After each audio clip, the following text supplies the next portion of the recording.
আমার আল্লাহ প্রেম করিয়া নামটি রাখলেন হাবিব রাসূল। ওই নবীকে ভুল বুঝিলে, ওই নবী রাসূল না মানিলে থাকবে না ঈমান। আশিক বিনে কে বুঝিবে আমার প্রাণের নবীর শান। লা ইলাহা লা ইলাহা জোরে লা ইলাহা লা ইলাহা ইল্লাল্লাহ লা ইলাহা লা ইলাহা ইল্লাল্লাহ লা ইলাহা ইল্লাল্লাহ লা ইলাহা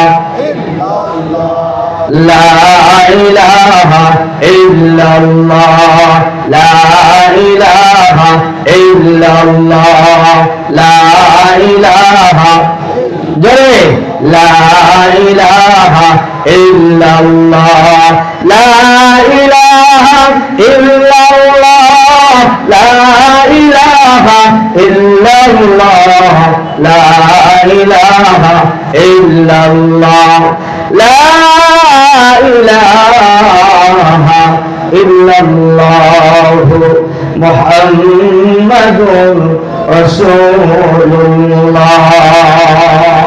প্রাণ করে সকলে পড়ুন সাল্লাল্লাহু আলাইহি ওয়াসাল্লাম।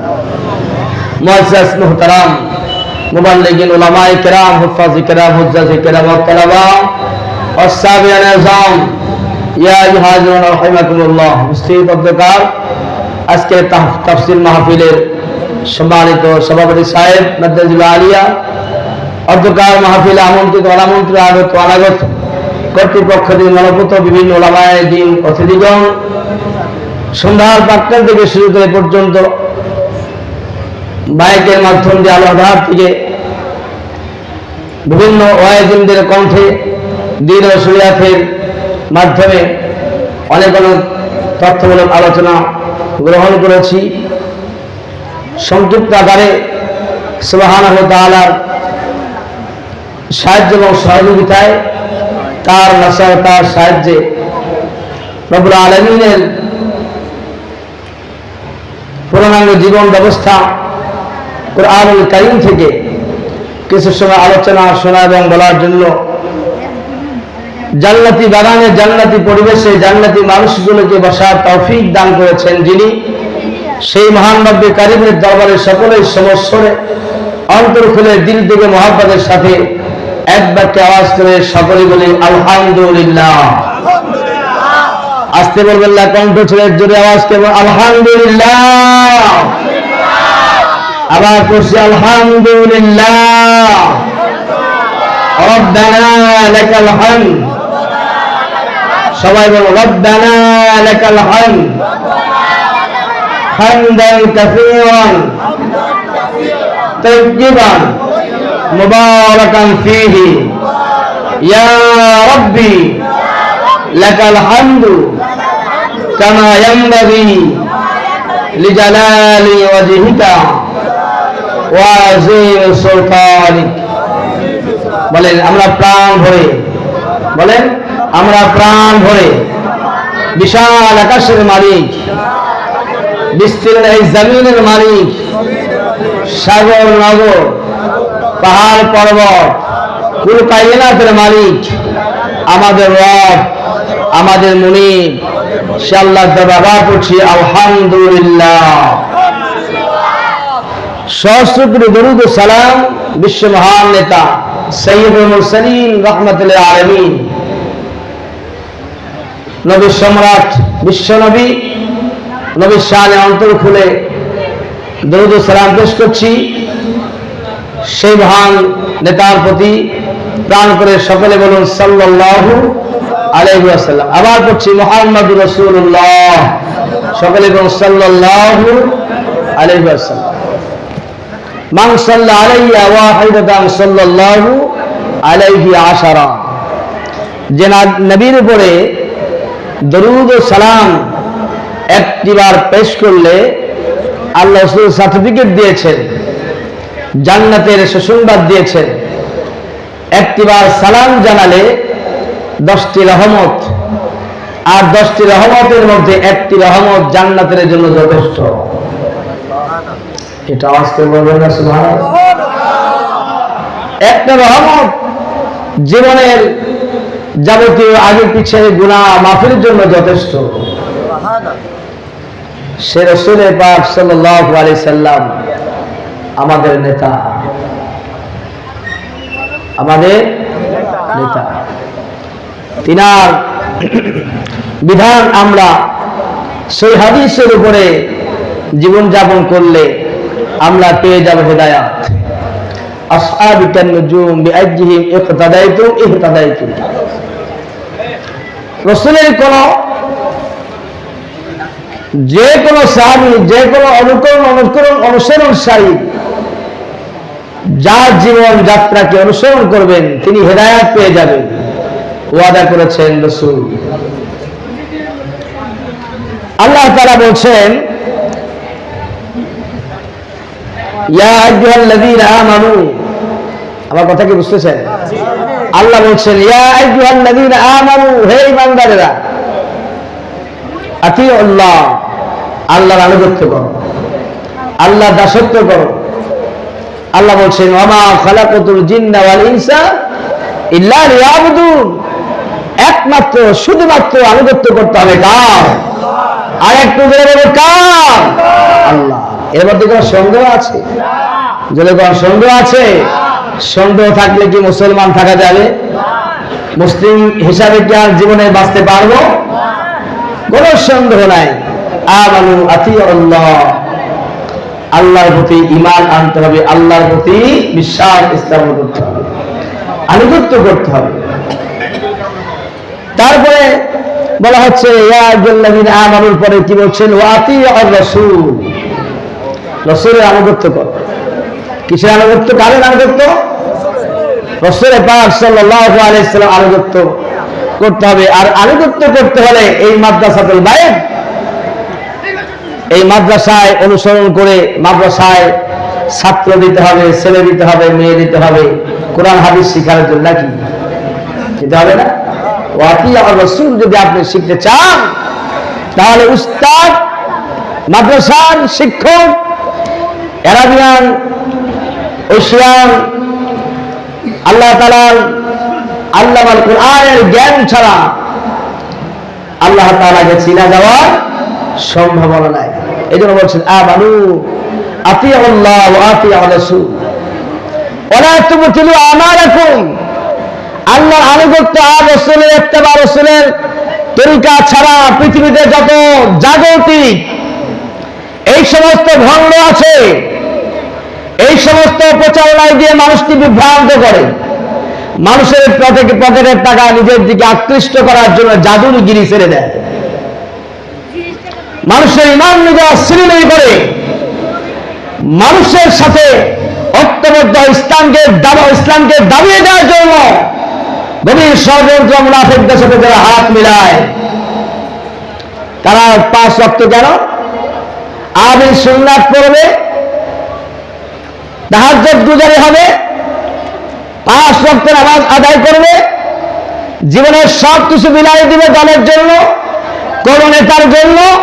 দেখা যাবে তার কপালে পরে নামাজ পড়তে পড়তে কালো দাগ পড়ে গেছে।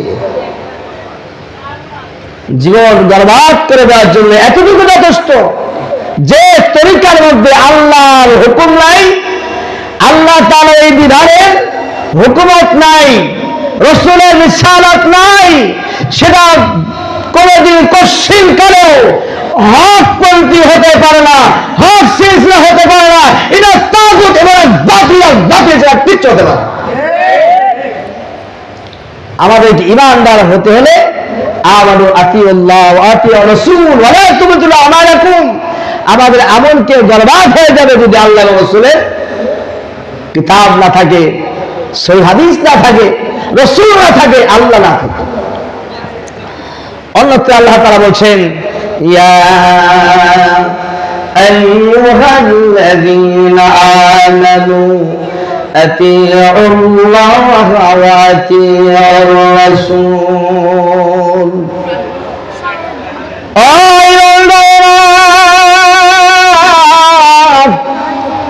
আপনি ক্ষমতা আল্লাহ পাক তোমাদেরকে দিলাম। সুম্মুম মুকমুন উমিয়ুন ফাহুম লা ইয়ারজুন। আল্লাহ পাক আবু জাহেলকে কাফির মুশরিকদেরকে জানা বলতেছে, ও আবু জাহেল, ও কাফের বেঈমান মুশরিকের দলেরা, মুরতাদের দলেরা, যুগে যুগে যত নবী আসছেন, রাসূল আসছেন, পয়গম্বর আসছেন, আল্লাহ তাআলা মিশনের দাওয়াত নিয়ে আসছেন, লা ইলাহা ইল্লাল্লাহু আদামু সাফিউল্লাহ। আদম আলাইহিস সালামের সময় কালিমা দাওয়াতটা কেমন ছিল? লা ইলাহা ইল্লাল্লাহু আদামু সাফিউল্লাহ। নূহ আলাইহিস সালামের জামানায় ছিল লা ইলাহা ইল্লাল্লাহু নূহুন নাবিয়্যুল্লাহ। লা ইলাহা ইল্লাল্লাহু মূসা কালিমুল্লাহ। লা ইলাহা ইল্লাল্লাহু ইব্রাহিম খলিলুল্লাহ। লা ইলাহা ইল্লাল্লাহু ইসমাঈল যাবিহুল্লাহ। লা ইলাহা ইল্লাল্লাহু ঈসা রূহুল্লাহ। লা ইলাহা ইল্লাল্লাহ। লা ইলাহা ইল্লাল্লাহ। লা ইলাহা ইল্লাল্লাহু মুহাম্মাদুর রাসূলুল্লাহ সাল্লাল্লাহু আলাইহি ওয়াসাল্লাম। বলেন যদি আবু জেহেলের বন্ধুরা ছিলেন, আখনাস ছিলেন, উতবা সাহেবা ছিলেন, এই বন্ধুর বিরুদ্ধে অভিযোগ আনছে কি আনে নাই? আবু জেহেল নাম মুসলমানের জমাত থেকে কোনদিন আবু জেহেল বলে সাব্যস্ত করে নাই। তার বন্ধু মূর্খের কারণে আগে তার নাম ছিল আবুল হেসাম, তারপরে তার নাম হল আবুল হেকাম, জ্ঞানীদের পিতা। তারপরে জ্ঞান পাপী হওয়ার কারণে রাসূলকে কষ্ট আর নির্যাতন নিপীড়ন চালানোর কারণে ওই কাফির বেঈমানরা তার নাম রাখলো আবু জাহেল। গন্ড লক্ষ্য, আমাদের মালের তোরা তুই দায়িত্ব নিতে পারিস না, আমাদের খেয়ানত করিস, মুনাফিক, টাটকা মুনাফিক, একটা কথাও বলে কথা রাখে না, একটা ওয়াদা রাখে না, আমাদের যার মধ্যে নাই। কিন্তু ওই কাফের বেঈমান মুশরিকরা আল্লাহ রাসূলের নাম দিয়েছিলেন আলামিন, এই মুসলমানরা দিয়েছিলেন না কাফেররা দিয়েছিলেন? কাফেররা দিয়েছিলেন, ইহুদিরা নাম দিয়েছিলেন, মুশরিকরা নাম দিয়েছিলেন আলামিন, সাদিক বিশ্বাসী, আলামিন বিশ্বাসী, এই নামগুলো দিয়েছিলেন। কিন্তু কাফের মুশরিকদেরকে আল্লাহ পাক বলছেন সুম্মুম বুকমুন উমিয়ুন ফাহুম লা ইয়ারজিউন। আবু জেহেল, তোর গোষ্ঠীরা শুনে রাখ, তোরা কি আমাকে বুঝাতে চাস আমি বুঝি না? আমি ঠিকই বুঝি, তোমরা কি বোঝো না? তোমরা যেটা বোঝো না সেটা বোঝো না, আসলে তোমরা সব বোঝো। আবু জেহেলের কাছে গিয়ে বলে, আবু জেহেল, তুমি তো আমাদের বস, আমাদের বিগ বস, আমাদের তো তুমি বস, আমাদের তো তুমি নেতা। বলো তো দেখি আলামিন সম্পর্কে তোমার কি কথা, মুহাম্মদ সম্পর্কে কি কথা? দুরূদে বলো আল্লাহুম্মা সাল্লি আলা ওয়া আলাইহিস সালাম ওয়া রাহমাতুল্লাহ। আলহামদুলিল্লাহ, ভালো আছেন? মাওলানা মুহাম্মদ ওয়া আলা আলি সাইয়্যিদিনা শফিঈনা মুহাম্মদ। আবু জাহেলের ভাষায় বুঝাইতে তোমার জ্ঞান আছে, বুদ্ধি আছে, সব আছে, কিন্তু জ্ঞান পাপী ওনাকে জিজ্ঞাসা হলো, জিজ্ঞাসা করে আবু জাহেলকে, আবু জাহেল বলো তো, বলো তো দেখি মুহাম্মদ সম্পর্কে তোমার কি ধারণা? তিনি বলছেন, আমার ধারণা হচ্ছে মুহাম্মদ যে একজন নবী, একজন রাসূল, একজন পয়গম্বর, এর মধ্যে কোনো সন্দেহ নাই, কিন্তু একজন কাঙ্গাল, একজন তিন, তার হাতে বায়াত করে মুসলমান হয়ে আমি চাকর হতে পারবো না, আমি তার কাছে দাসত্ব অর্জন করতে পারবো না, আমার গায়ে রক্ত থাকা পর্যন্ত, শক্তি থাকা পর্যন্ত তার বিরুদ্ধে চালু করবো, আমি যদিও জানি সে নবী,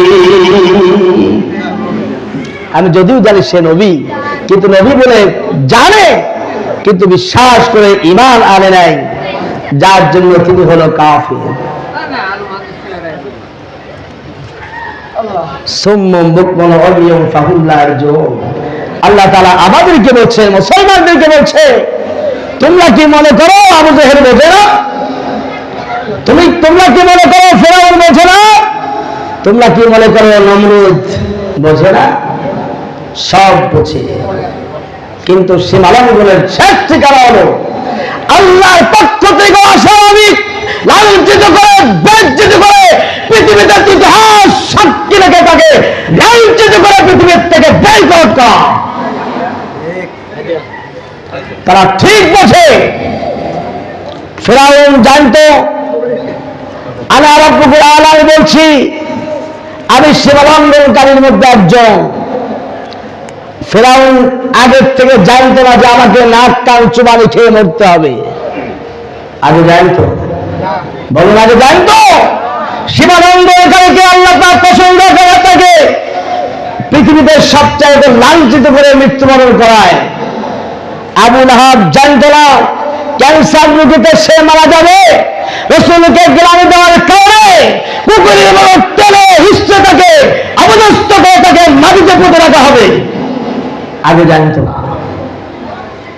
গত 4 দিন আগে বদরে গিয়েছিলাম। বদরে যে প্রান্তে 47 জন হাজি নিয়ে যখন গেলাম মসজিদে আরিশ, যখন গেলাম বেশিবা বেড়ে রওহা দেখানোর পর জামানে মালায়েকা ফেরেশতা দেখালেন, দেখো যখন রাসূল পাক সাল্লাল্লাহু আলাইহি ওয়াসাল্লাম 1000 সৈন্য নিয়ে, 1000 মুজাহিদ নিয়ে, 1000 সাহাবী নিয়ে মদিনা থেকে কলঙ্কমুক্ত জীবন করার জন্য মক্কা মদিনা থেকে 170 কিলো দূরত্বে গিরিপথ করলেন, যেখানে তাবুক টেনেছিলেন, তার কারণ ছিল মদিনাবাসীকে নিয়ে যেন কলঙ্কে না পড়ি, অতর্কিত হামলা করার পর নারী এবং ছোট্ট ছোট বাচ্চারা যেন মৃত্যুবরণ না করে। মসজিদে আরিশ দোয়া করেছিলেন। আবু জেহেল যখন মুআজ মুহাম্মদের হাতে হত্যা হয়ে গেল, আল্লাহ রাসূল বলছেন, আবু জেহেল তুমি উলা বাইতুল্লাহ কাবা ঘরের গ্লাস ধরে বলেছো হকের পক্ষে বিজয় দিও, আমি তো বলেছি হকের পক্ষে বিজয় দিও, তোমার কোন হক বিজয় হতো ছিনিয়ে নিতে পারলে না, তার মানে তোমার নকল ইসলাম আর বাতিল দোয়া করে এসেছো। এখন সাহাবী বলছি, ইয়া রাসূলুল্লাহ তিনি তো আর নাই, তিনি কেমনি শুনে? বলে যা আগে যেমনি শুনতো আজ এই মুহূর্তে এইভাবেই চলছে, আমি যা বলছি সব কানে শুনছে। আবু জেহেল জানতো না।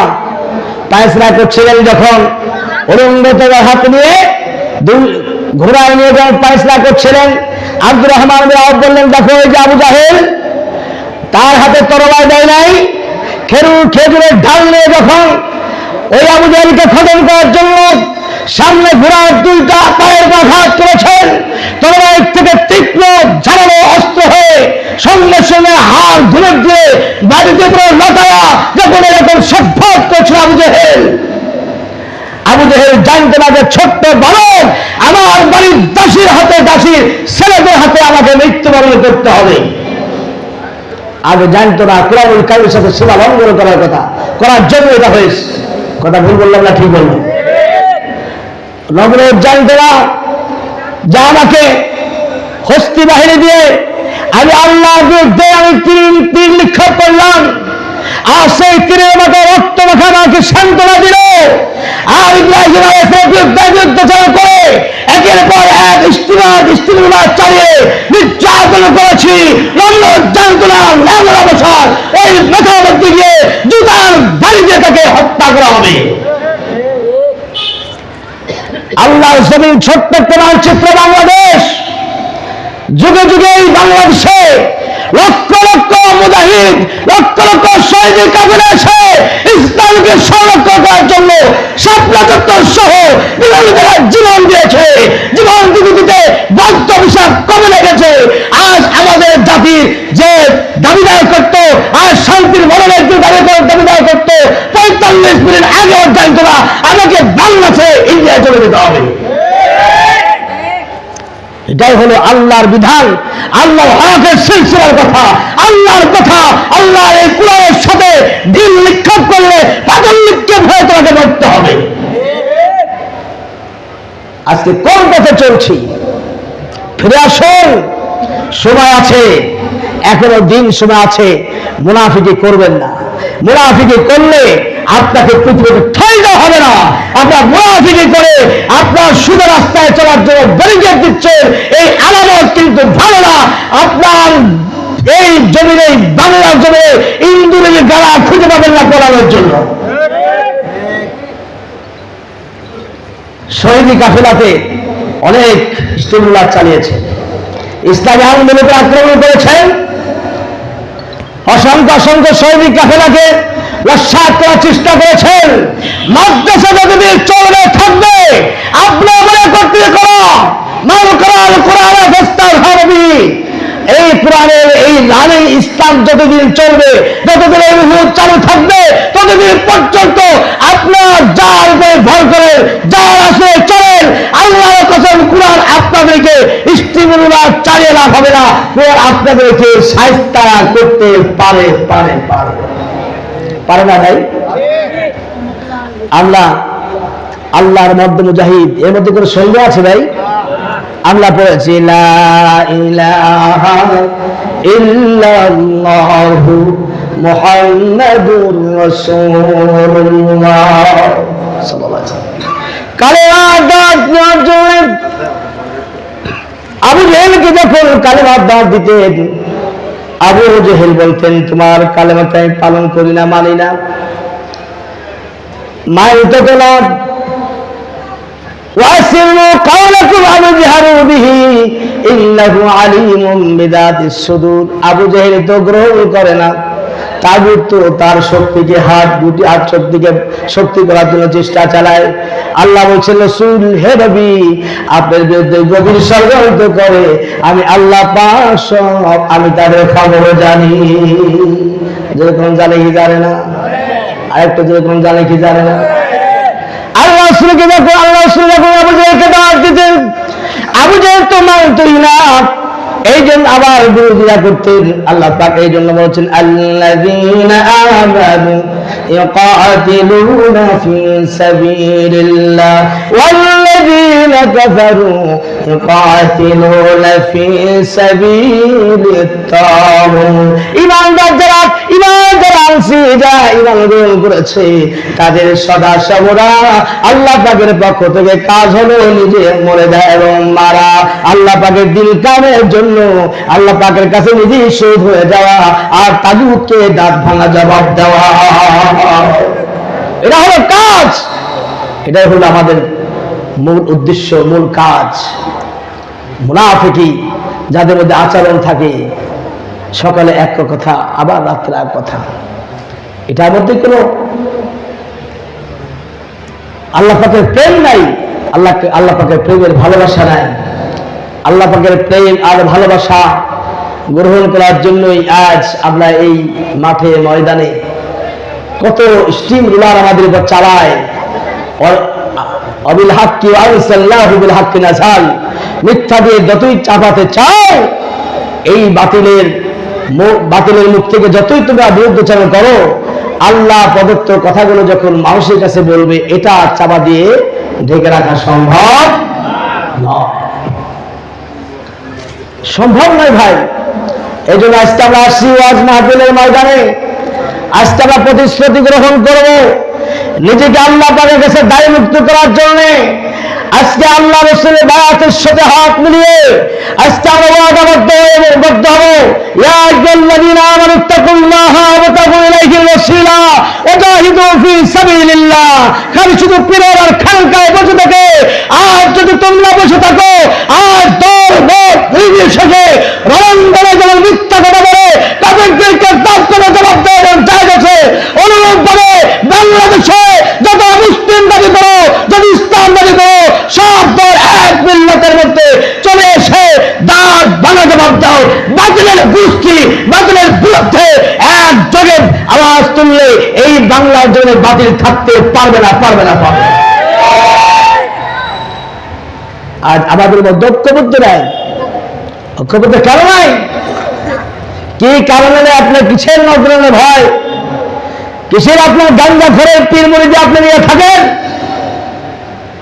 আপনি আপনার মুরিদের বিরুদ্ধে কথা বললে আপনার কাছে বেরিয়ে আসবে না, গাঞ্জার কলকে নিয়ে আসবে না, বা টাটকা মুসলমানদেরকে আপনি মুসল্লিদেরকে নিয়ে বিভিন্ন দরবারে নিয়ে গেলে আসার পরে আমার ইমান ঠিক করে নেওয়ার জন্য নামাজ পড়বে কই?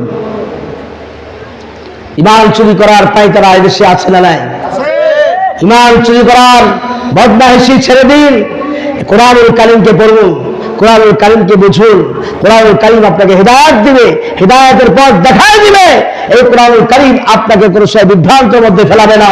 ইয়া আইয়ুহাল্লাযীনা আমানু ইত্তাকুল্লাহা হাক্কা তুকাতিহি ওয়া লা তামুতুন্না ইল্লা ওয়া আনতুম মুসলিমুন। মৃত্যুবরণের আগেই ইসলাম যদি আপনি বাস্তবায়ন করতে চান, মুসলমান যদি আপনি হতে চান, অবশ্যই কোরআনের ফয়সালা আর কোরআনের বিধানকে আপনি মেনে নিয়ে মরতে হবে, নাকি বলে? আহা, কোরআন থেকে বিচ্ছিন্ন হলে চলবে না ভাই। কোরআনুল কারীমের এই মজমায় এসেছি, আল্লাহ রাসূল সাল্লাল্লাহু আলাইহি সাল্লাম এই মুহূর্তে এই মাদ্রাসার জন্য রাসূল যে হাদিস বলেছেন, মান ক্বারাআল কুরআন ফাস্তাযহারাহু ফাহাল্লা হালালাহু ওয়া হারামা হারামাহু আদখালাহু আল্লাহুল জান্নাহ ওয়া শাফাআহু ফি আশরাতি মিন আহলি বাইত ক্বাদ ওয়াজাবাত লাহুন নার ওয়া মা যাল্লুকুম বিল্লাযী আমিলা বিহাযা। যারা কোরআন মাজিদ শিক্ষা করে, কোরআন মাজিদ মুখস্থ করে, কোরআন মাজিদ তিলাওয়াত করে, কোরআনুল কারীমকে মহব্বত করে, কোরআনুল কারীমকে যে মহব্বত করে তাকে মহব্বত করে, আল্লাহ তাআলা রাসূল বলেছেন মান ক্বারাআল কুরআন ফাস্তাযারাহু ফাআল্লা হালালাহু। আর এই ব্যক্তি হালালকে হালাল বেঁচে খায়, হারামকে হারাম থেকে বিচ্ছিন্ন হয়ে নিজেকে শুধরে চলে, হারামকে হারাম জানে, হালালকে হালাল জানে। যিনি হারাম বয়কট করে, হালালকে গ্রহণ করে, ফাআল্লা হালালাহু ওয়া হারামা হারামাহু আদখালাহু আল্লাহুল জান্নাহ। আল্লাহ রাসূল বলেছেন তার জন্য জান্নাত ওয়াজিব হয়ে যায়। হালাল হারাম বেঁচে খান। আপনি সুদের টাকা দিয়া, ঘুষের টাকা দিয়া মাদ্রাসার ছাত্র পড়ান, আপনার ছেলেকে হাফেজ বানান।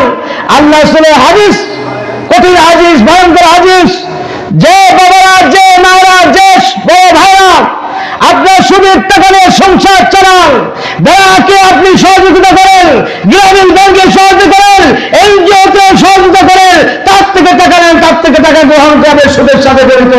আপনার ছেলেকে আপনি বড় বলে বিল্ডিং করে রেখে যাচ্ছে, আপনি রেখে যান আমার এই সম্পদ ছুটতে চলে 40 বছর থাকবে। তারপরে এই সন্তানেরা আপনাকে সুদ খাওয়ার কারণে, ঘুষ খাওয়ার কারণে আপনার ছেলে ভিক্ষা করে মারা যাবে।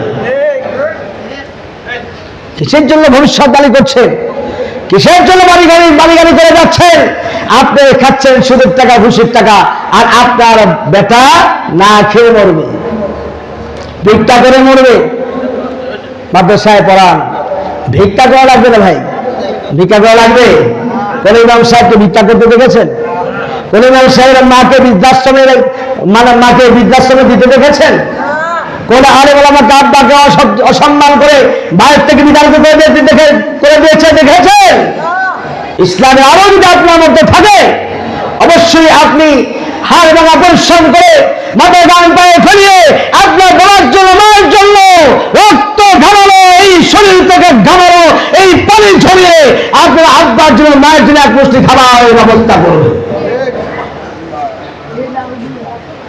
আমরা সেই পক্ষ থেকে মাদ্রাসার মাহফিল, মান ক্বারাআল কুরআন ফাস্তাযহারাহু ফাআল্লা হালালাহু ওয়া হারামা হারামাহু আদখালাহুল্লাহুল জান্নাহ, যিনি এই আমলের মধ্যে থাকবে তাকে আল্লাহ পাক জান্নাত দিবে। সুবহানাল্লাহ। আল্লাহ রাসূল এতটুকু ক্ষান্ত হতে পারতেন। আল্লাহ রাসূল বললেন ওয়াশাফাহু ফি আশরাতিন মিন আহলি বাইত ওয়া মা উম্মাহুদ বেটা তোমরা শুনে রাখো, তোমার ছেলে মাদ্রাসায় দিলা, তোমার ছেলে মাদ্রাসায় দিলা, কোন মাদ্রাসায় দিলা? হাফিজিয়া মাদ্রাসায় দিলা। একটা করে 29টা করে তেলাওয়াত শিখে কোরআন শরীফ শিক্ষা করলো।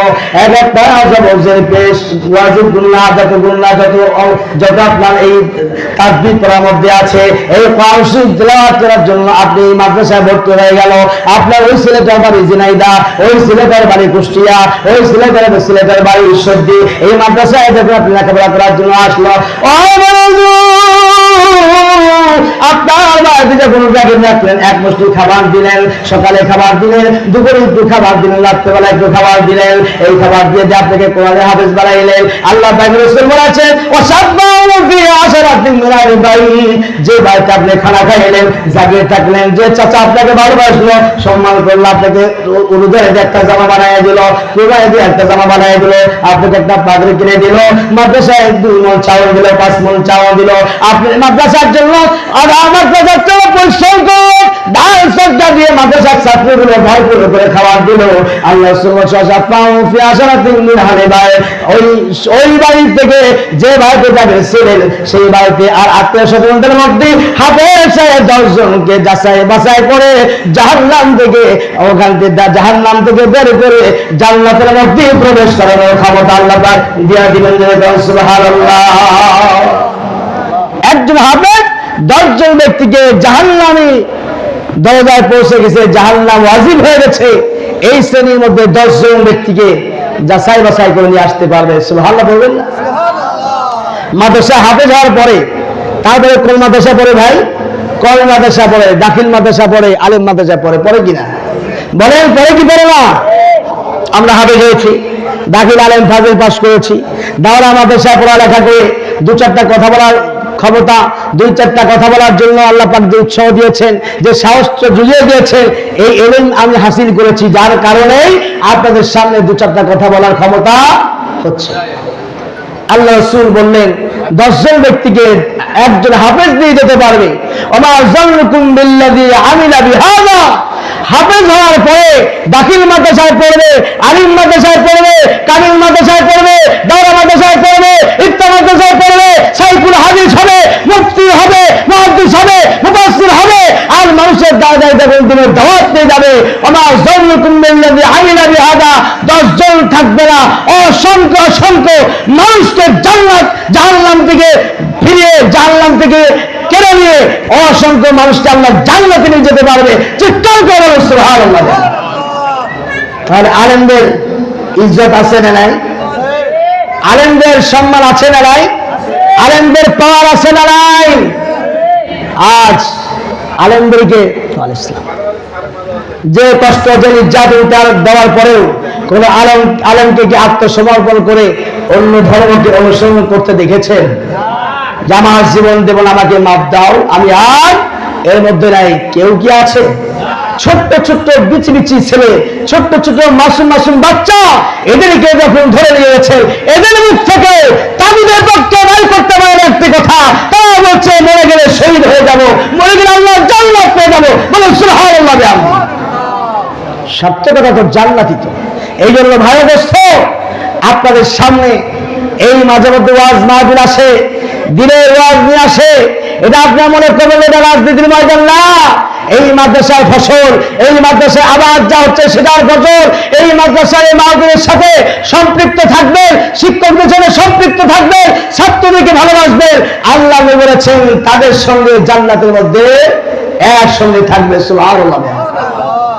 জান্নাত চান না ভাই? কথা বলেন, জান্নাত চান না? জান্নাত চান। আমরা যদি জান্নাত চাই তাহলে আমাদের জান্নাতের কাজ, জান্নাতের আমল করতে হবে। কি হবে না? যেরকম হবে না? আল্লাহু আকবার। আমরা মুসলিম তাওহীদি জনতা, আমরা এসেছি ইসলামের আলোর বাণী শোনার জন্য, আর জীবনকে পরিবর্তন করে হিদায়াতের দিকে আকৃষ্ট হওয়ার জন্য। মান ইয়াহদিল্লাহু ফাহুয়াল মুহতাদি ওমা ইউদ্রিল ফাউলাইকা হুল খাসিরুন, হিদায়াতের পক্ষে যারা থাকে, হিদায়াতের জন্য এক পা দুই পা করে আগায় হেঁটে যখন আছে, আল্লাহ রহমত তার দিকে দৌড়ায়, সে আলিঙ্গন করে তাকে আল্লাহ হিদায়াত দিয়ে দেয়। আর ওই দিকে যারা না দেয়, আল্লাহ পাক তাদেরকে ক্ষতিগ্রস্ত করে দেয়। নিজের কপাল যদি নিজে আমরা নষ্ট করে দেই, আল্লাহ দোষ আছে ভাই? অনুসাব্বিহু বিহামদি রাব্বিকা ওয়া নুকাদ্দিসু লাক। আল্লাহ পাক বলছে আমাকে দোষারোপ করে কোনো লাভ নাই, আমি আল্লাহ তোমাকে আকুল ক্ষমতা দিয়েছি। সুবহানাল্লাহ। আমার ভাই, আমার বন্ধু, এই কোরআন কারীম মানুষের কাছে আসে, মানুষের কাছে বানিয়ে আসছেন। আল্লাহ পাক বলছেন আফাতুমিনুনা বিবাদিল কিতাবি ওয়া তাকফুরুনা বিবাদ। এই কোরআন কারীমের মধ্যে কিছু মানবা আর কিছু অমান্য করবা, মানবা না। আল্লাহ পাক বলছে উলাইকা হুমুল কাফিরুনা হাক্কা। আল্লাহ পাক তার পরিচয় মানুষের কাছে জানাই দিয়েছেন, তারাও কাফের, ওই কাফেরদের মতোই তারা হলো কাফের। তারা কি কোরআনকে কিছু বিশ্বাস করো, কিছু বিশ্বাস করো না। 5 ওয়াক্ত নামাজকে 4 ওয়াক্ত বিশ্বাস করো, 3 ওয়াক্ত বিশ্বাস করো, আর 5 ওয়াক্ত নামাজ বিশ্বাস করো না। আমলের জিন্দেগি তুমি ফিরে আসো না, আল্লাহকে সিজদা করো না, আল্লাহকে রুকু করো না, আল্লাহকে মেনে নাও না, আল্লাহর জমিনে দিন কায়েমের জন্য প্রস্তুত হও না। এদেরকে আল্লাহ পাক কাফেরদের সাথে শামিল করেছে। বলেন আমরা কাফের না মুসলমান? এদেরকে কাফের না মুসলমান? আমরা মুসলমান, তাহলে আমরা নামাজ পড়বো কিনা?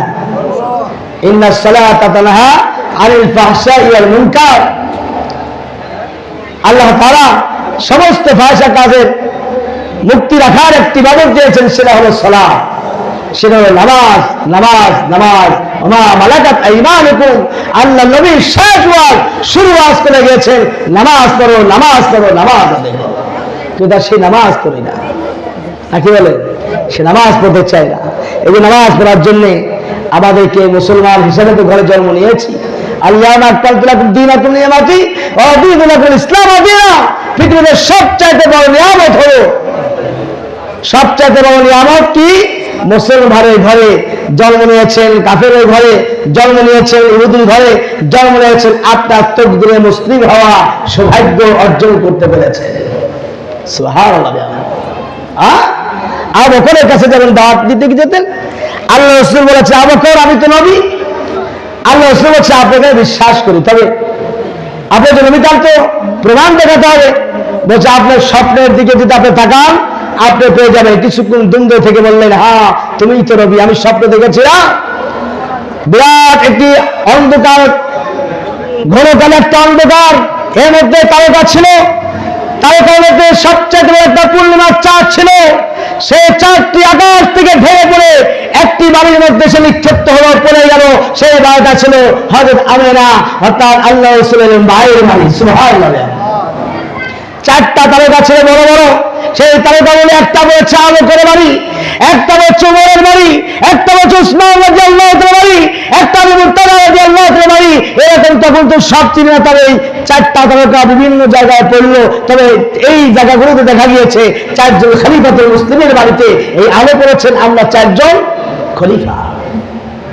আর অসংখ্য অসংখ্য ছোট ছোট ছোট ছোট যে তারকাগুলো পড়েছিল, আল্লাহর নবীর জীবন্ত সাহায্য সাহাবী হয়েছেন, প্রত্যেকজন সাহাবী হিদায়াত প্রাপ্ত, প্রত্যেকজন সাহাবী জান্নাতি।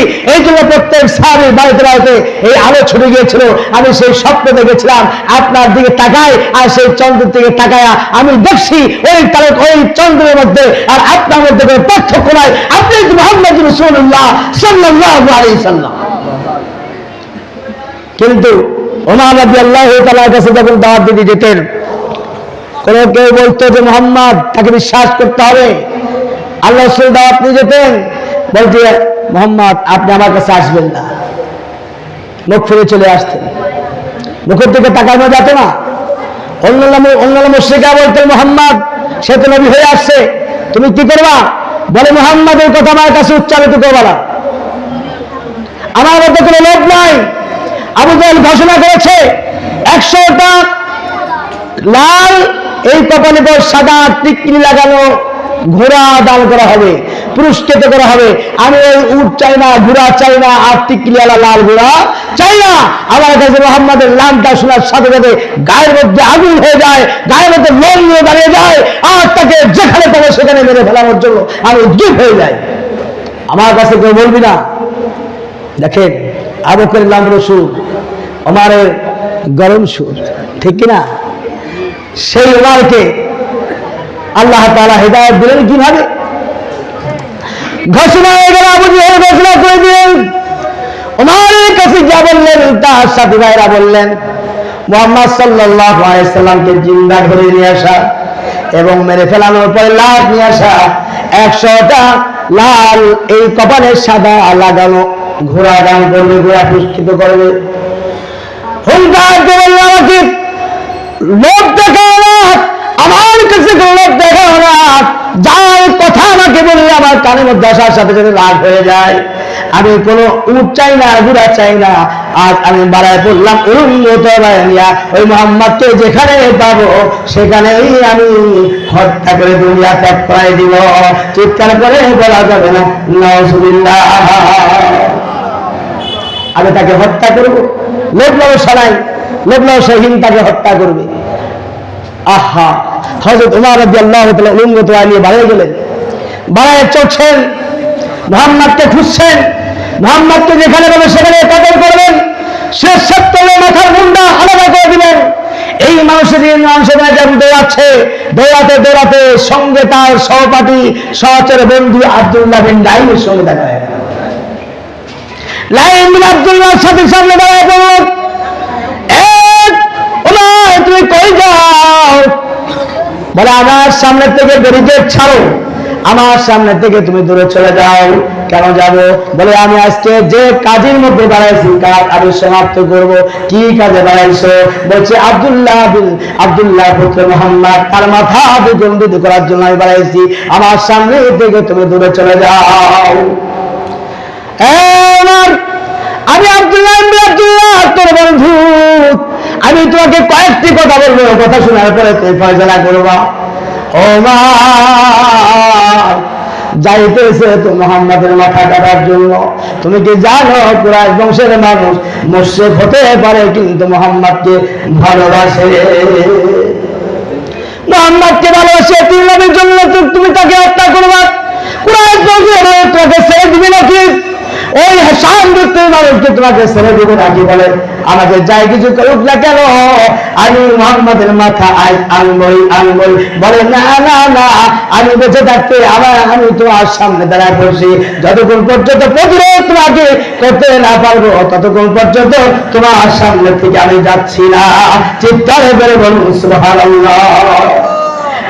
আব্দুল্লাহ বলে, তুমি তো মাথা কেনার জন্য যাচ্ছ, কোষে শুয়ে কোট কাটে আর দায় কামড় দায় মরে, তোমরা কি জানো না? উমার, তুমি যেখানে যাচ্ছ আর সেখানে গিয়ে লাভ নেই। তোমার আপন বোন উম্মুল খায়র ফাতেমা রাদিয়াল্লাহু তাআলা তোমার বোন ইসলাম গ্রহণ করেছে, আর তোমার দুলাভাই আবু সাঈদ রাদিয়াল্লাহু ইসলাম গ্রহণ করেছে। নিজের ঘর সামলানো বাদ দিয়ে তুমি মুহাম্মদের ঘরকে আক্রমণ করবা, পশ্চিম কালে হতে পারে না। মুহাম্মদ, ফাতেমা আর তোমার দুলাভাইয়ের সঙ্গে দেখা করে আসো। যেতে দেবো না, যাও তোমার বোনের সাথে দেখা করে আসো।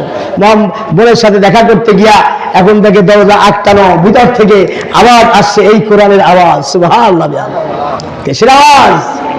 কোরআনের দিকে তারা হচ্ছে তাহা মা আনজালনা আলাইকাল কুরআন লিতাশকা ইল্লা তাযকিরাতান লিমান ইয়াখশা।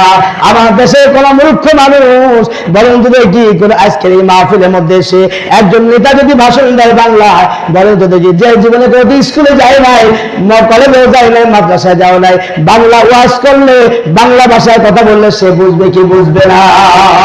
যে বুঝবে না, সে বুঝবে এই কারণে, বাংলা ভাষার কারণে। ওমর তো আরবি দেশের মানুষ, আরবি যদি কানের মধ্যে আসছে, কানের মধ্যে আসার সাথে সাথে তার যেন মনে হচ্ছে গায়ে জ্বর এসে গেছে, এত দিকে জ্বর, একটা কম্বল দিলে শীত যাবে না, দুইটা কম্বল দিলে যাবে না, অবশ্যই লাভ দেওয়ার জ্বলা ধরলে তার গায়ে জ্বর যায় না, সেই থরথর থরথর করে তার মধ্যে কাপড় উঠে গিয়েছে, চিৎকার করে বলুন সুবহানাল্লাহ। কিন্তু ইমান না আনার কারণে বুড়ে পড়লা হাত আরো বেড়ে যাচ্ছে। ইমান তো আনে নাই, গায়ে জ্বর আসতেছে, গায়ে কাপড় উঠে গিয়েছে, সঙ্গে সঙ্গে উম্মে খায়ের ফাতেমা রাদিয়াল্লাহু তাআলার বাড়ির সামনে গিয়া বলছে, ফাতেমা দরজা খোলো। বলছেন, আমি দরজা খুলতে পারবো না, কারণ তুমি তাগুত, তুমি হচ্ছে নাপাক, তুমি হচ্ছে ইহুদি, তুমি হচ্ছে মুশরিক, আমার সঙ্গে কথা বলতে হলে এখন তোমাকে পাক হয়ে আসতে হবে। বলে, দেখ আমি তোমার ভাই, পৃথিবীতে ভাইয়ের মতো আত্মার কেউ নাই, মায়ের পেটে সন্তান নেই, এই সন্তান এসে মাকে কি জাকাত দেওয়া যাবে? জাকাত দেওয়া যাবে? মায়ের নারীর টানে হয় ছেলে, মায়ের নারীর টানে হয় মেয়ে, এটা আত্মীয়ের মধ্যে পড়ে না। পৃথিবীতে যত মামা শ্বশুর, চাচা শ্বশুর, খালু শ্বশুর, যত পৃথিবীতে যত আত্মীয় থাকুক না কেন, রাসূল বলছেন আখুন আখুন, ভাইয়ের মতো ভাই, এর চাইতে আত্মীয় পৃথিবীতে আর দোষটা কেউ না। এখন বলছে, ভাই আমি তোমার ভাই, তুমি আমার বোন, আমাকে দরজাটা খুলে দাও। রাগ চেপে বসেছে, সঙ্গে সঙ্গে ঘরের মধ্যে ঢুকার পরেই সঙ্গে সঙ্গে নিজের বোনকে একটা দুইটা তিনটা যখন চর লাগাই দিয়েছে, একটা চর বেশি জোরে লাগার কারণে এই কানের তালা ফেলে রক্ত পড়ছে, নাক দিয়ে রক্ত পড়ছে। বড় ভাইয়ের সামনে বোনের রক্ত মাখা মুখ দেখে সহ্য করতে পারবে, বলছে, বল আমি তোকে কি করেছি? আজ তোকে কত আদর করেছি, আজ তাকে ফুচ্চার হাতে ব্যাগ করে তুই অমুসলিম হয়েছিস, আজ তুই পথভ্রষ্ট হয়েছিস, বল তুই কি করছিল আর কি তোমরা করতেছো, আমাকে বলো, আমিও সেই মুক্তি পেতে চাই, আমি সেই পথ অনুসরণ করতে চাই।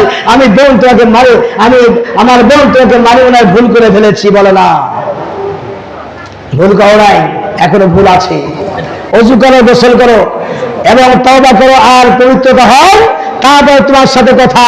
তখন আস্তে আস্তে করে একেবারে আগুনের উপর পানি দেওয়ার মতো আর চেনি বেদের গায়ে লবণ দেওয়ার মতো, রক্ত ছেড়ে মরে যাওয়ার মতো বলছেন, ঠিক আছে, আমাকে আমি গোসল করলাম, ওযু করলাম, এখন আমাকে বলো যে কথা তুমি বলতেছিলে। তখন বললেন, ইন্নানি আনাল্লাহ লা ইলাহা ইল্লা আনা ফা'বুদুনি ওয়া আকিমিস সালাতা লিযিকরি। যারা বলুন মারহাবা। যারা আল্লাহ প্রতি বিশ্বাস করল, ইমান আনলো, কালেমা পড়ে মুসলমান হয়ে গেল, তারা তো সদা সাবধান আল্লাহর বন্ধু, তারা তো রুকু করে, সিজদা করে, আল্লাহ পাকের সঙ্গে নৈকট্য লাভ করে। ও মা, ওযু করেছো, গোসল করেছো, আমি এখন তোমাকে এক করে শোনাই দিলাম, তুমি এখন কি করবা বলো, এখন তোমার সিদ্ধান্ত। ওমর রাদিয়াল্লাহু তাআলা বলছে, বোন আমাকে মাফ করে দাও, আমার দুলাভাই সাইদ কোথায় আছে? এখন দেখে চোখের নিচে লুকা আছে, বলে আর কোনো ভয় নাই। ও আবু, আমার দুলাভাই তুমি বেরিয়ে আসো। দুইজনকে বললেন, আমাকে দুইজন মেরে রাসূলের কাছে নিয়ে যাও। বলে, না, আমি নেব না, ওখানে সাপও নাই, বিচ্ছু নাই, ওখানে বাঘও না, তুমি নিজেই মধ্যমদায় চলে যাও, আমরা যেতে পারবো না। সঙ্গে সঙ্গে এক পা দু পা করে দেখুন, তওবা নিয়ে দেখুন, ওই দাওয়াকাম ইল্লা সাফা ওয়াল মারওয়াতা মিন শাআইরিল্লাহ, সাফা পাহাড়ের পাদদেশে আলকামার ভাইতে রাসূল অস্তিওয়াজ গুজার করতেছিলেন, কোরআন শরীফ তেলাওয়াত করাচ্ছিলেন। ওই জায়গায় আস্তে আস্তে যখন যায়, আমির আযম আবু হামজা রাদিয়াল্লাহু তাআলা রাসূলের চাচা ছিলেন, আল্লাহ রাসূলের চাচা বলছেন, মুহাম্মদ আমাদের হুকুম দাও, উচিত শিক্ষা দিয়ে দে, তোমার মাথা আনা কাটতে এসেছে, আমাদের হুকুম দিয়ে দাও, আমাদেরকে বলে দাও, ওমরকে 4 টুকরা 10 টুকরা করে খন্ড খন্ড করে জমির উপরে আমরা ফেলায় দেই। আল্লাহ তোমাকে চাচা, আপনি তো তাকে চেনেন না, যে যত শক্ত সে যত নরম, আমি তাকে অনুমতি দিতে পারি না, তোমাকে অনুমতি দিতে পারি না। ও চাচা খামোশ হয়ে যাও, তোমরা খামোশ হয়ে যাও, ওই উমার কি আসতে দাও। আসার পরে যখন আস্তে আস্তে করে যখন তার করে কাঁপতে কাঁপতে কাছে যখন ফিরে আসছে, আল্লাহ রাসূল হাদিস আছে, আল্লাহ রাসূল তার ডান হাতটা আগায় দিলেন, যখন সুবহানাল্লাহ, আর ডান হাত আগায় দিয়ে ওমর রাদিয়াল্লাহু তাআলা থরথর করে হাত আগায় দিচ্ছে।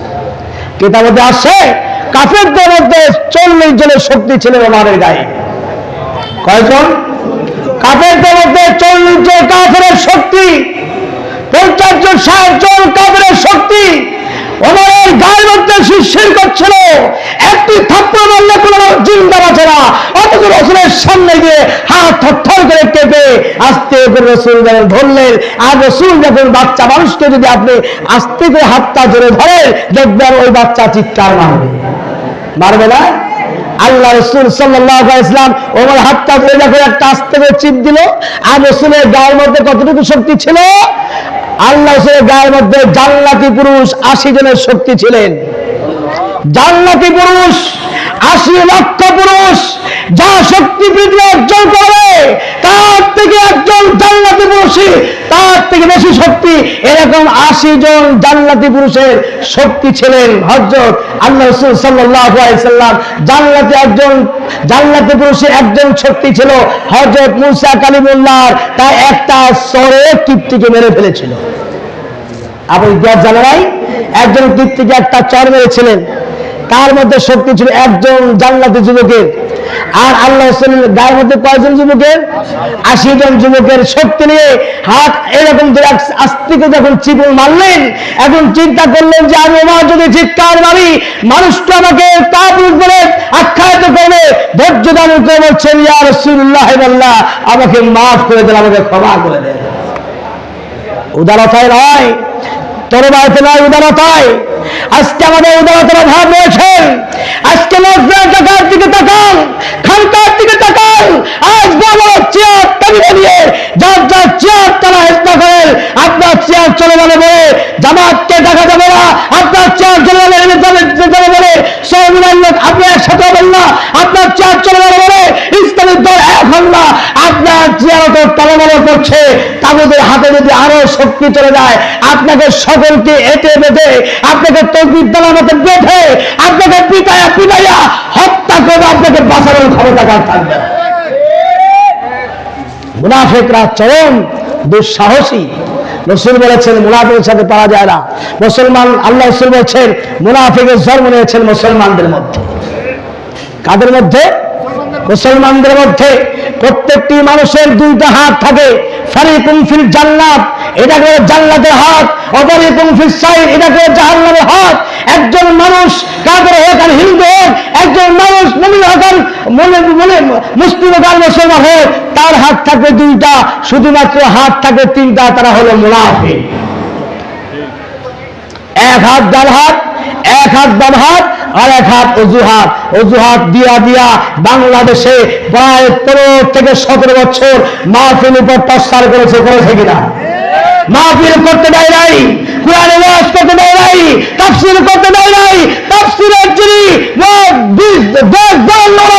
কুরআনের প্রতিমূলে পরিচিতি, আজ তার ইমাম আবু হানিফার মতো 20 পারের জেলখানায় মেরেছে। আবু হানিফা 20 পারে মরেছে, ইমাম মালিককে হত্যা করা হয়েছে, ইমাম শাফিকে কাল করে দেওয়া হয়েছে, ইমাম হাম্বলিকে হাত পা বেঁধে 28 দিন পর্যন্ত রাখা হয়েছে। আমাদের এই শহীদ কাফেলার আলিম ওলামাদের টর্চার করেছে কি করে নাই? এরা কারা? মুসলমানদের মধ্যে জন্ম নিয়েছে, এরা হলো মুনাফিক। মুনাফিককে বিচ্ছিন্ন করতে হবে। আল্লাহ রাসূল বলেছে তোমরা যদি কাফেরদের সাথে হাত না মিলাও তাহলে ঠিক আছে, কোনো সমস্যা নাই। যদি তোমরা অমুসলিমের কাছে হাত না মিলাও সমস্যা নাই, তবে আরো রিস্ক এবং আরো বিপরীত শব্দ রয়েছে, ভয়ঙ্কর শব্দ। তোমার এক পাকে রান্না হচ্ছে 4 জন 5 জনের, এক পাকে তোমরা ভাই বোন মিলে খাচ্ছ। ওর মধ্যে একজন মুনাফিক তৈরি হয়েছিল, যেমনটি তসলিমা নাসরিন একজন নাস্তিক ছিলেন। তসলিমা নাসরিনকে বাংলাদেশের এই জমিন থেকে বিদায় করতে মুসলমান সক্ষম হয়েছে। এখন বাড়িতে বাড়িতে, দুয়ারে দুয়ারে, আজ মজমায় মজমায়, মহল্লায় মহল্লায় নাস্তিকের অভাব নাই, ঠিক কিনা? একজন তসলিমা নাসরিন ছিলেন চিহ্নিত, কিন্তু আজ নাস্তিক আমাদের দেশে আসে না। নাই রাসূলকে গালি দেয় কি দেয় না? রাসূলকে গালি দেয়। দেখেছি আমরা, দাড়ি বানাইছো, টুপি বানাইছো, রাজপথে দাড়ি বানাইয়া টুপি বানাইয়া ওর মতো নৃত্য করেছো, দাড়িকে বেইজ্জতি করেছো, তোমরা টুপিকে বেইজ্জতি করেছো। এর চাইতে বেশি বেইজ্জতি তোমাদের হতে হবে। মুসলমান ফিরে আসুন, দুইটা পা আগায় দেন, তাই হাত দিয়ে বলছি আমি একজন দুর্বল মানুষ বলছি আপনাদেরকে ফিরে আসার জন্য। আজকে তো আপনাদের সামনে হয়তোবা এই কোরআনে বয়ান দিতে পারতাম না। 2011 সাল 3রা মার্চে আমি অ্যাক্সিডেন্ট করলাম তারা মসজিদের সামনে, কুষ্টিয়া জালসায় যাচ্ছিলাম, সেদিনকেও জালসায় যাচ্ছিলাম, অ্যাক্সিডেন্ট হলাম, ভিতরে 24টা সেলাই। 3 দিন 4 দিনের মধ্যে বললাম যে আমার মাহফিল সামনে অনেক আছে, আমি মাহফিল আমি মিস করি না, এই মাহফিল আমার আছে। সিজার করে রুগীকে যে ইঞ্জেকশন দেয়, সেই ইঞ্জেকশন দিয়ে 4-5 দিন সুস্থ করলো। 10 মাস আমি যাবো না ছাত্রের একটা মাহফিলে, ওনার দূর থেকে বললেন পায়ে ধরে আপনি আসেন, ওয়াজ কলে বসে থাকবেন। কিন্তু আসলে যদি চাকর বাকরকে যদি কেউ নেয়, চাকরকে খালি খালি কি টাকা দেয়? আমি গেলাম, বললেন যে আমি বসে থাকবো।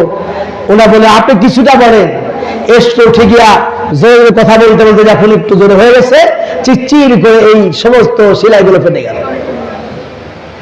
গতকালকে আসছি উমরা থেকে, 7:50 বাড়িতে আসছি, রাত 9:40 ঢাকাতে নামছি, আসছি একটু রেস্ট নিয়েছি। আমার দোস্ত হাফেজ মৌলানা সিরাজুল খোকন আপনাদের মাদ্রাসা অনেকদিন যাবত তিনি মুহতামির দায়িত্ব পালন করেন, ছিলেন তো সবাই নাকি? দাওয়াত দিয়েছেন, চলে আসবো আজকে। আমার ছোট মা, আম্মা মারা গেছে, ছোট মা আছে, আম্মাকে দেখার জন্য সদর হাসপাতালে আসবে। আমার বিবি 43 আগে সিজার করেছেন, বয়স হচ্ছে বাচ্চার 43 দিন। কয়দিন? আল্লাহ খুব ভালো করে খেয়াল করবেন। 43 দিন বয়সী একটি মেয়ে, আর তার বয়স যেটা 3 বছর বয়স। মারিয়াম, ছোটটার নাম মার্জিয়া, মাজিদার নাম রাবেয়া, প্রথমটার নাম মাইমুনা, রিফাই ডাক্তার মাইমুনা। আমার 4টা মেয়ে।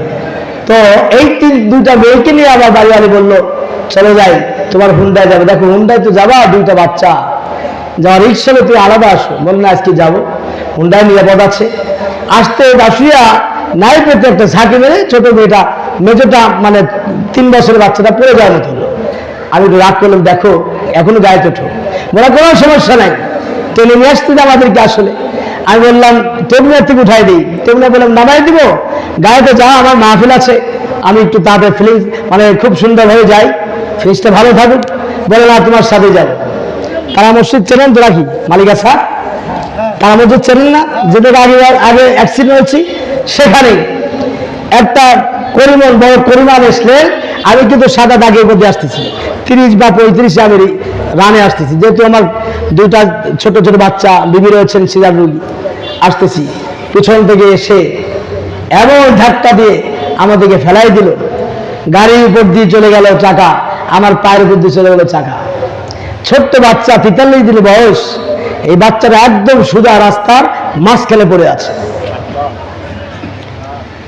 যে রুমাল দিয়ে পেঁচানো ওই অবস্থায়, ঘুমানো অবস্থায় পড়ে আছে। চিন্তা করলাম, আল্লাহ কাছে কি বললো, কালকে উমরা থেকে আসলাম, আর এইরকম খেলা তুমি দেখাই না।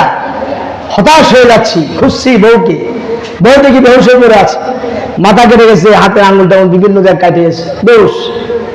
আর ওই 3 বছরের মেয়েটা ঘুমাচ্ছিল, সিজদা হওয়ার মতন পড়ে আছে, ঠোঁটটা কেটে গেছে। আমারও ভালো লাগছে। চিন্তা করলাম প্রথম সিজনে প্রথম মাহফিল উমরা থেকে আসার পরে শুরু হলো, হয়তো আল্লাহ তাআলা তুমি আমাকে কবুল করেছো, মঞ্জুর করেছো। ন্যাংরাতে এসে আপনাদের সামনে দাঁড়াইছি। এই কুদরতে ক্ষমতার মালিক একটু আওয়াজ করে কে? জোরদার লাগে। আজকে আমাদের 4 জন মধ্যে একজনও যদি মারা যেত, একজনের যদি সামনে সামনে খতম হয়ে যেত, আজকে আপনাদের কাছে মাহফিল আমি আসতে পারতাম? বলেন। সঙ্গে সঙ্গে হাসপাতালে নিয়ে আসলাম, ডাক্তার সাহেবের কোনো প্রবলেম হয় নাই, মাথায় একটু লাগছে, 2 জায়গায় লাগছে, কোনো সমস্যা নাই, আপনার সমস্যা নাই। আমি দেখতেই দেই নাই, আমি ওই ঠেকতে দিয়ে যাই, আমি ডাক্তার দেখাবোই না। ছেলেও মেয়েও 2জন সুস্থ। তো আল্লাহ তাআলা আপনাদের হায়াতের তৈরি এইরকমই দিয়েছেন, কিন্তু যেদিন বিভীষিকার মাংস হয়ে যাবে, সেদিন বলবেন লা ইয়াকুতু আলাইহিম ফিহা ইয়ামুত, আল্লাহ আমাকে মৃত্যু দাও, আর বেঁচে থাকতে চাই না। আল্লাহ লা ইয়ামুতু ফিহা ওয়া লা ইয়াহইয়া, আজকে বাঁচানো নাই, আবার মৃত্যুও হবে না। মৃত্যু হবে, আজ বাঁচানো নাই, মৃত্যু নাই। যখন জাহান্নামে আগুনে পড়বেন, তখন আমরা বলবো আল্লাহ লা তাখফিফ, আমাকে একটু বিরতি দাও, আযাব থেকে বিরতি দাও, এত আযাব দিচ্ছ সহ্য করতে পারি না, 1 মাস অন্তত দাও, অন্তত 15টা দিন আমাকে রেস্ট দাও, অন্তত একটা দিন দাও, না হলে একটা ঘন্টা দাও। আল্লাহ বলছে খবরদার, ইন্নাল ইনসানা লাকাবু বাদলাবুলা ফেরমান, তুই হায়াত চাইছিস আর তুমি বলছো মৃত্যু দাও। আমি তোকে মৃত্যুর আগে তোকে বোঝানোর জন্য আলিম পড়াইছিলাম, কোরআন পড়াইছিলাম, হাদিস পড়াইছিলাম, পাঠাই নাই? তুমি আজ আযাব থেকে বাঁচতে চাও, আযাব থেকে বাঁচার তোকে জীবন দিয়েছিলাম, ইবাদত করার জন্য সুযোগ দিয়েছিলাম, বলবে আমাকে আবার দুনিয়াতে ফেরত দাও। আল্লাহ বলছে যে কয়দিন তোমাকে দিয়েছিলাম এই কয়দিনের মধ্যে আল্লাহ পাকের কাছে মাপ চেয়ে মুক্তি নিয়ে জান্নাতের টুকরা মধ্যে তুমি আসতে পারতা না? আজ ঠিক করলাম বিফলে। এই জন্য ভাইও আজকে আমরা আসছি হেদায়েতের আকাঙ্ক্ষিত হয়ে, আজকে আমরা হেদায়েতের পিপাসা নিয়ে। আমরা তো একদিন মরবই নাকি? আলহাকুমুত তাকাসুর হাত্তা যুরতুমুল মাকাবির, কবরের দিকে দৌড়াচ্ছি। কোথায় দৌড়াই? আপনি যাচ্ছেন না আমার শ্বশুর বাড়িতে, আপনি তো বদ্ধপরিকর রয়েছেন আমি ফিরে আসবো, কিন্তু ফিরে কি আসতে পারবেন? নিশ্চিত আছে? এই তো। এই জন্য আপনি অবশ্যই দেখতে পাবেন কিছুদিন পরে কবরের মঞ্জিলে কি হবে। এই জন্য আল্লাহ রাসূল সাল্লাল্লাহু আলাইহি সাল্লাম আমাদের যে নসিহতগুলো করেছেন, হাদিস দিয়েছেন, আর কোরআন কারীম আমাদের সামনে আছেন। তাফসীর পড়বেন, বই পড়বেন, কোরআন পড়বেন, দেখবেন যে আপনার চোখ ভরে যাবে। আজকে বিশেষত বেশি কিছু বলা যাচ্ছে না, বিশেষ করে কারণ মাদ্রাসা, মসজিদ এগুলা চলে আপনাদের 10-এ দেওয়া, 10-এর দানে, 10-এর হাতের বরকত নিয়ে। এটা পা পা করে মাদ্রাসার সমস্ত বিষয়াদিগুলো পূরণ হয়, হাজত পূরণ করে দেন কে? মন তৈরি করে দেন কে? আল্লাহ সুবহানাহু ওয়া তাআলা। এই জন্য আজকে আমরা আসি ইযা মাতাল ইনসানু ইনকাতামা ইল্লা মান সালাসা সাদাকাতুন জারিয়া আও ইলমিন ইয়ানতাফা বিহি আও ওয়ালাদিন সালিহিন ইয়াদউ লা। আজকে আমরা মরে যাব সবাই, কেউ বেঁচে থাকার জন্য আসি নাই। আসছে বলেন? কেউ আগে যাবে, কেউ পরে যাবে, কেউ বয়সকালে যাবে, কেউ বিরুদ্ধকালে যাবে, আবার কেউ দুনিয়ায় দুধ খাওয়া বাচ্চাও মরে যাবে, রেখে যাবে শুধু আফসোস, রেখে যাবে শুধু দুঃখ আর বেদনা। আমাদের চলে যেতে হবে মাহশার ইয়াউমাল কিয়ামতের জায়গার দিকে, আমাদেরকে চলে যেতে হবে, আমাদেরকে চলে যেতে হবে কবরের মঞ্জিলে। এই জন্য যাওয়ার আগে আমাদেরকে কিছু কানেকশন করে যেতে হবে। সেই কানেকশন আর কানেকশন যেন একত্রিত হয়ে ওই কবরের মঞ্জিলের মধ্যে নাজাত বা মুক্তির কোনো ব্যবস্থা থাকে। বলে থাকে কি থাকে না? এই থাকার ব্যবস্থা কিভাবে করতে হবে? ইজা মাতাল ইনসানু ইনকাতামা ইল্লা মান সালাসা সাদকায়ে জারিয়া। সাদকায়ে জারিয়া 3টা লাইন আছে। এই 3টা যদি সাদকা করে যেতে পারেন, আশা করা যায় আপনি অবশ্যই নাজাত পাবেন, মুক্তি পাবেন। আর কোরআনের কারীমের মধ্যে বলছেন আল্লাযীনা ইউনফিকুনা আমওয়ালাহুম বিল-লাইল ওয়ান-নাহারি সিররা ওয়া আলানিয়াতান ফালাহুম আজরুহুম ইনদা রাব্বিহিম ওয়া লা খাউফুন আলাইহিম ওয়া লা হুম ইয়াহজানুন। আস-সাদাকাতু ইয়ারুদ্দুল বালা। আর বালা মুসিবত এসে সব তলায় নিয়ে যায়, বাড়িঘর পড়ে যায়, আজ প্লাবনের সব শেষ হয়ে যায়। এগুলো কেন হয়? আল্লাহ থেকে যখন মুখ ফিরিয়ে দেয় তখন এটা হয়। সাদাকাতুন জারিয়া আপনি বেশি বেশি করবেন। আস-সাদাকাতু ইয়ারুদ্দুল বালা। বালা মুসিবতের হাত থেকে রক্ষা পাওয়ার জন্য টাকা দান করেন, পয়সা দান করেন, ঈদ বাড়ি দেন, আপনি মাদ্রাসা ছাত্রকে খাওয়ান, গরিব মানুষকে খাওয়ান, অন্ন দান করেন, বস্ত্র দান করেন, দেখবেন আল্লাহ পাক আপনাকে হেফাজত করবে। করবে না? কথা করবে না? 1 নাম্বার ইযা মাতাল ইনসানু ইনকাতামা ইল্লা মান সালাসা সাদাকাতুন জারিয়াত আও ইলমিন ইয়ানতাফা বিহি আও ওয়ালাদিন সালিহিন ইয়াদউ লা। সর্বপ্রথম এই মাদ্রাসায় টাকা দিবেন, ঈদ দিবেন, বেতন দিবেন, কারেন্ট বিল দিবেন, শিক্ষকের বেতন দিবেন, সাদকায়ে জারিয়া সুদ এতিমদেরকে খাওয়াবেন। এর বিনিময়ে আল্লাহ মাফ করতে পারে কি পারে না? এর বিনিময়ে পারে কি পারে না? আপনার কাছে আমি কবুল হাত আপনাদের আত্মসমর্পণের চিত্তে বলছি, গতকাল 17 দিন পরে এসেছি মক্কাতুল মুকাররমা মদিনাতুল মুনাওয়ারা থেকে। আমরা ঢুকেছিলাম সম্ভবত 3-4 দিন আগে রিয়াজুল জান্নাতে। মাগরিবের সালাত আদায় করেছি, বাংলাদেশের জন্য দোয়া করছি, বাংলাদেশের মুসলিমদের জন্য দোয়া করছি, আজ হিন্দু বৌদ্ধ খ্রিস্টানদের জন্য দোয়া করছি। আজ আমরা সকলে সম্মিলিতভাবে যার যার ধর্ম সেই সে পালন করবে, একজনের থেকে আরেকজন নিরাপদে থাকবে। যার যার ধর্ম পালন করবে, আমাদের মধ্যে কোনো গোলমাল গোলযোগ আর কারো উপর অত্যাচার নির্যাতন করার এখতিয়ার ইসলাম দেয় নাই, দিয়েছে আল্লাহ পাক আমাদের সকলকে যেন দিবা। তো সাদগায়ে জারিয়া হিসাবে আমার এক ভাইজান বিশেষ অতিথি শাহাদত মেম্বার বিশেষ অতিথি নগদে 5,000 টাকা, বাকিতে 5,000 টাকা। আপনার খুশি না দাদা? আপনার খুশি হলে ছেড়ে দেবো, খুশি হলে আরেকটু চেপে ধরবো। ইসলামের মধ্যে চেপে ধরা যায় যাচ্ছে কোথায়? দানের ক্ষেত্রে। এই জন্য বিশেষ অতিথি সাহেব 5,000 নগদ বাকিতে আমাদের দান করেছে। আমরা ইনশাল্লাহ আওয়াজ করে মোহাম্মদের সাথে তাকবীর দেবো আর তাকবীরের ধ্বনিতে আল্লাহ পাক আমাদের দানের বরকত যেন আর বেড়ে যায়। এই জন্য বলছি নারে তাকবীর, নারে তাকবীর।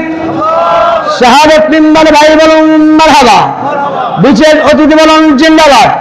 10,000 টাকা দান করেছে আল্লাহ, তুমি দানকে কবুল করে নাও, লেখায় দান করে দাও, বেশি বেশি করে হালাল উপার্জন করার তৌফিক দাও। 2 মত বলে ইসলামের খেদমতে টাকা দেওয়ার তৌফিক দিয়ে দাও। মা বাবাকে খেদমত করার তৌফিক দাও। বাবা মা বেঁচে থাকলে আল্লাহ তুমি তাদের জন্য ইয়া আল্লাহ সুখ শান্তি দেওয়ার জন্য খরচ করার তৌফিক দাও। যদি বেঁচে না থাকে আল্লাহ আল্লাহ তাআলা এই ছাত্রদের জন্য আরো বেশি করে আল্লাহ দান সদকা করার তৌফিক দাও। আমার ভাইজান শাহাদত ভাই আল্লাহ মানে রয়েছে, একটা বিমার অবস্থায় রয়েছেন, অসুস্থ রয়েছেন, আল্লাহ আল্লাহ তুমি সেটা খুলে আল্লাহ করে দাও, আগের চেয়ে সামনে করে দাও। আল্লাহ সকলে বলুন আমিন, আর বলুন আল্লাহুম্মা আমিন। আলহাজ আল্লাহ তাআলার ঘরের মেহমান, বাইতুল্লাহ মেহমান, আল্লাহ বাইতুল্লাহ মেহমান যারা উম্মত বলে খাটো করবো না, আমি রাসূল তাদেরকে ভাই সম্বোধন করি, চিৎকার করে বলুন সুবহানাল্লাহ। আমার অবস্থা রেখে আল্লাহ রাসূল ভাই বলে ডাক দিয়েছে। আমার ভাই জান হারি সাহেব 2,000 টাকা দান করেছেন, দানকে কবুল করে নাও। আল্লাহ তাআলা মৃত্যুর আগে